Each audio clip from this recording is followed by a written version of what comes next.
Hello friends, Teena's kitchen and recipes मध्ये तुमचं स्वागत आहे। आज आपण करणार आहोत रमजान स्पेशल पालक पकोडा। एक नाही तर दोन वेगवेगळ्या पद्धतीने आपण पालक पकोडा करणार आहोत। त्यासाठी व्हिडिओ पूर्ण बघा। व्हिडिओ आवडला तर लाईक, कमेंट आणि शेअर करायला विसरू नका। आणि हो, चॅनलला सबस्क्राइब केलं नसेल तर प्लीज सबस्क्राइब करा। सर्वात आधी आपण स्टफ पालक पकोडा करणार आहोत आणि नंतर आलू पालक पकोडा करणार आहोत।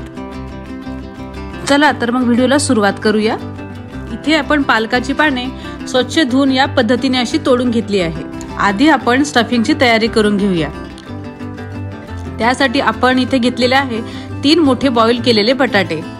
एका कढईमध्ये तेल टाकून त्यात मोहरी टाकून घेऊयात। मोहरी तडतडली की त्यात 1 चमचा अख्खे धणे असे जाडसर वाटून टाकून घेऊयात।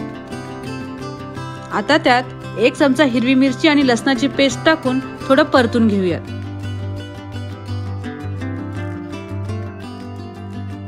आपली मिरची इथे छान परतून झाली आहे। त्यात आता बॉईल केलेले बटाटे असे हाताने स्मॅश करून टाकून घेऊयात। 1 ते 2 मिनिटे हे मिश्रण आपल्याला परतून घ्यायचं आहे। आता त्यात 1 चमचा लाल मिरची पावडर, अर्धा चमचा हळदी पावडर, अर्धा चमचा धणे पावडर, अर्धा चमचा चाट मसाला, अर्धा चमचा जिरे पावडर टाकून मिश्रण चांगलं परतून घेऊया। आपल्या मिश्रणाला लालसर रंग येण्यासाठी आपण इथे अर्धा चमचा काश्मीरी लाल मिरची पावडर टाकून घेऊया आणि चवीनुसार मीठ टाकून मिश्रण व्यवस्थित 2 ते 3 मिनिटे परतून घेऊयात।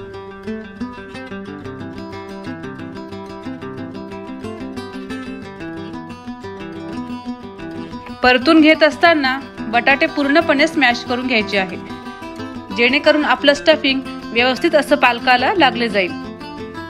इथे तुम्ही बघू शकता व्यवस्थित आपलं स्टफिंग तयार झालेलं आहे। आता त्यात भरपूर अशी कोथिंबीर टाकून 1 ते 2 मिनिटे चांगलं परतून घेऊया। याच पद्धतीने स्टफिंग आपल्याला तयार करून घ्यायचं आहे। स्टफिंग इथे आपलं तयार झालेलं आहे। आता गॅसची फ्लेम ऑफ करून घेऊयात। आता आपण पकोड्यासाठी लागणारे बॅटर तयार करून घेऊयात। इथे आपण घेतोय 1 कप बेसन पीठ आणि पाव कप तांदळाचं पीठ। तांदळाच्या पिठामुळे आपले पकोडे क्रंची असे तयार होतील।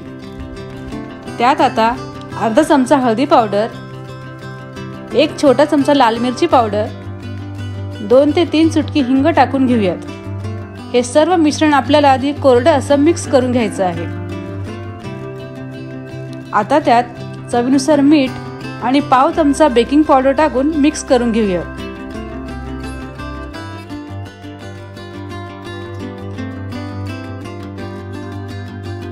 आता त्यात थोडं पाणी टाकून हे बॅटर आपल्याला दाटसर असं तयार करून घ्यायचं आहे।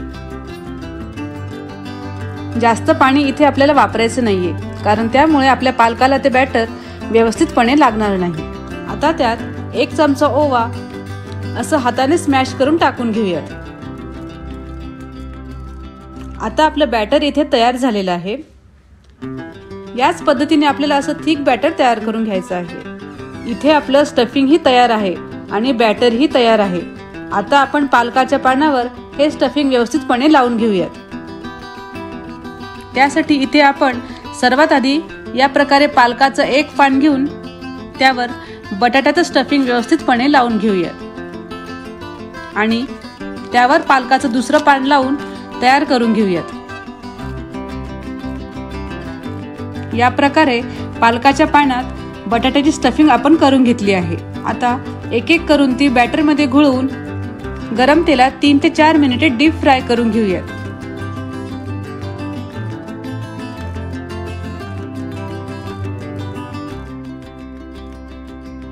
आता आपला स्टफ पालक पकोडा व्यवस्थितपणे फ्राय झालेला आहे।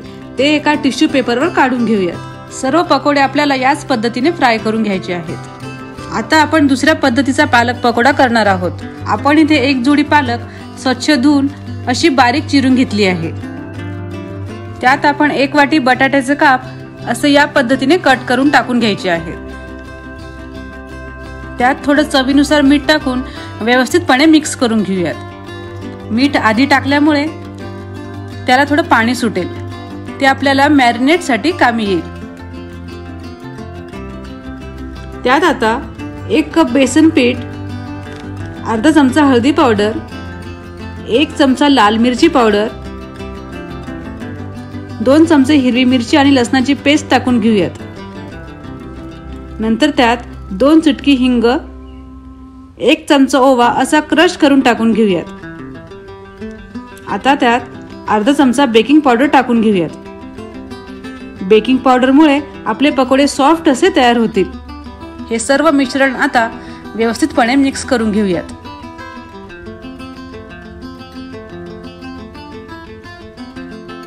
त्यात आता आपण 3 ते 4 चमचे मैदा टाकून घेऊयात आणि हे मिश्रण व्यवस्थितपणे असं मिक्स करून घेऊयात।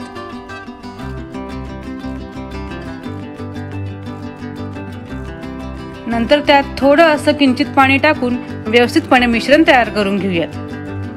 इथे आपलं आलू पालक पकोड्याचं मिश्रण तयार झालेलं आहे। ते आता आपण फ्राय करून घेऊयात। तेल आता आपलं व्यवस्थित तापलेलं आहे। त्यात आपण पकोडे टाकून घेऊयात। पकोडे टाकताना हाताला थोडं असं पाणी लावून घेऊयात, जेणेकरून ते मिश्रण आपल्या हाताला चिकटणार नाही। एक एक करून आपण सर्व पकोडे यात टाकून घेऊयात आणि 7 ते 8 मिनिटे हे पकोडे आपल्याला मध्यम आचेवर डीप फ्राय करून घ्यायचे आहेत। आता आपले पकोडे खाण्यासाठी तयार झाले आहेत। ते एका टिश्यू पेपरवर काढून घेऊयात।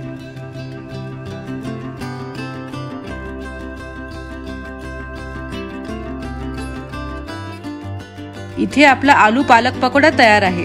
त्यावर थोडा चाट मसाला असा स्प्रिंकल करून घेऊयात, ज्यामुळे तो खाण्यास अगदी चटपटीत असा लागेल। हे पकोडे तुम्ही ग्रीन चटणी किंवा मग टोमॅटो केचप सोबत सुद्धा खाऊ शकता। एकदम अप्रतिम अशी या पकोड्याची चव लागते। व्हिडिओ आवडला तर लाईक, कमेंट आणि शेअर करायला विसरू नका आणि आणखी जर चॅनलला सबस्क्राईब केलं नसेल तर प्लीज सबस्क्राईब करा।